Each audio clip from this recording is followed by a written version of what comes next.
everyone, it's Jamie from Builderall Adventures. Today you're going to learn about using payment actions on buttons and images. We're going to go over both the Stripe versions and the PayPal versions. So here we go. Let's go edit. So this is a free plus shipping funnel that I put together where I sell these credit card knives. They're pretty cool.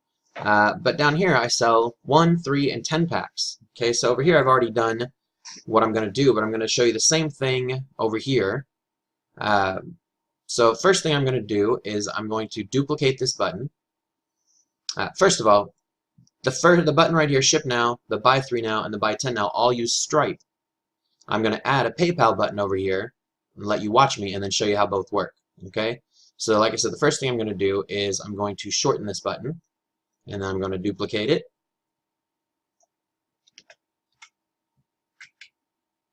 And let's see, we'll bring this one up here. Just in case you don't know, you can bring up these guides anytime you want. You can see the difference and level them off. Same with this one.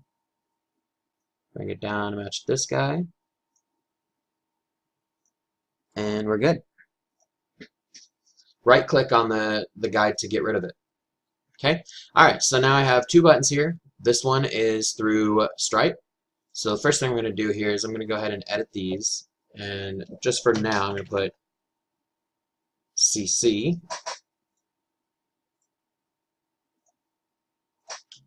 and PP.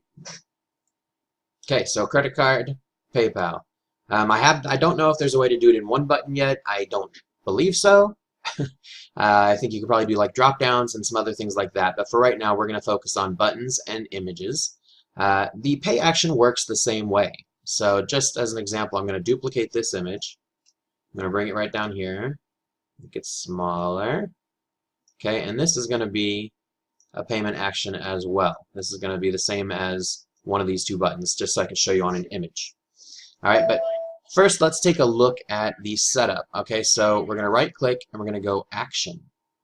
When you first do this, you're not going to see this. You're going to see this. Okay, so what you're going to want to do is the payment action. So go ahead and click payment action, and it's going to give you a couple options here. You need to set up your payment options in your payment manager first. If you're not sure how to do that, you're going to come down here to this first beta, the little shopping bag, payment manager. Don't look at that. You need to alright, I will edit this out so that you don't see it, but you need to go ahead and add your Stripe API keys from your Stripe dashboard in here and your PayPal email for your PayPal here. Then save. Once you've got those two set up, you can use both of them as payments.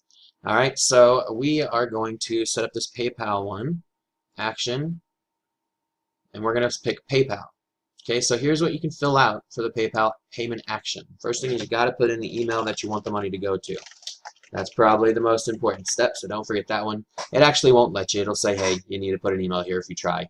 The desired option, you have a couple different options here. If you want a donate button, you can do that, but for right now, we're doing purchases. The name of the product. So for this one, I am going to do, let's see, actually, you know what? I'm going to open this one up. I think I can have them at the same time. No, maybe not. Okay, so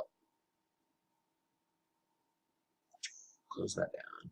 Go back here. Sorry about that. I wanted to make them the same, and what I'm going to do is, since I copied it from this one, the Stripe details are already in there. So I'm going to go ahead and copy a couple things. So first thing, again, is the email. We're doing purchase, product name. I'm going to just copy some of this stuff to make it easier and quicker. How many? The button will purchase one of them. This is also one, even though there's three, but it's a one unit, a one pack of three. So it's still going to be one here. If you were doing special buttons where they would have like 4 of something that already has a button for one, then you could change the number here to do that. The desired currency, what you want to take the money in, we're going to do US dollars. The amount, because I'm going to do this live test and I want to actually purchase it and show you, I'm just going to do 50 cents so that I don't spend a lot of money to do so. I do have a thank you page already built out, so I want to send them there once they're done making the payment. Okay, so we did the email, the type of operation, the name of the product, the amount of units, the type of currency, the amount that you're charging for the product, and if there's a thank you page.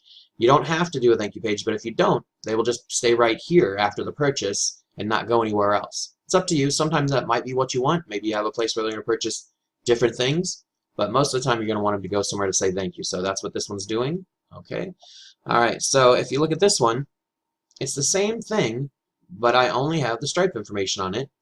And you can see that it's registered to my Stripe account. This is the name that I have it under in Stripe, the amount that I'm charging for the item description, whether or not I need to get the address. With Stripe, you select that here, and they fill it out here.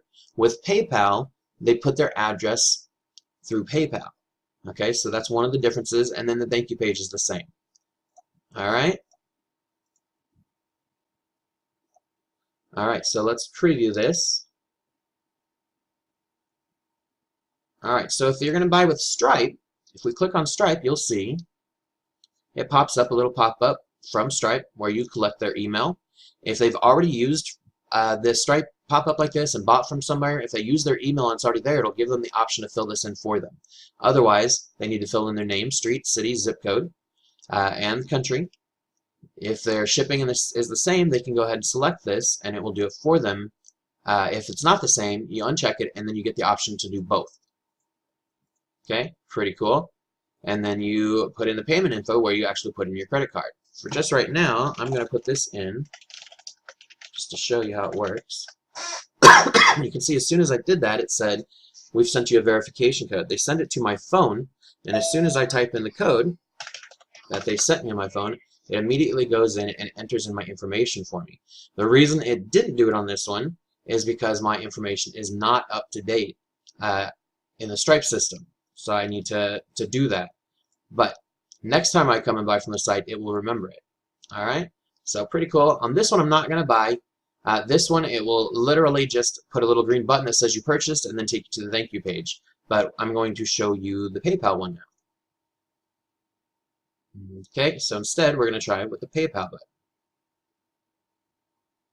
So PayPal, as usual, literally opens up the PayPal page and lets you finish the transaction there. Because I'm trying to sell something to myself, PayPal is saying no way. So what I've got here is an incognito window with PayPal open as well that I will use.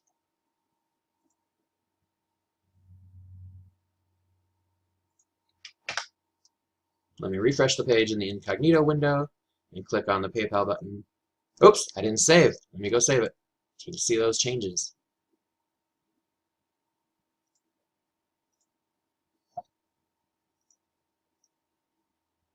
Save.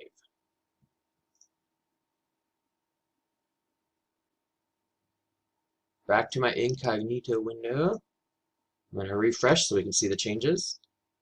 And there they are. There's my little image. Okay, so let's try this again with PayPal. I'm going to click on PayPal.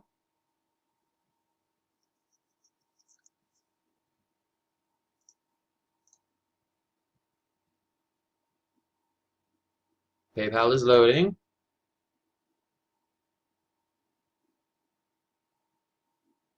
Sorry, going a little slow.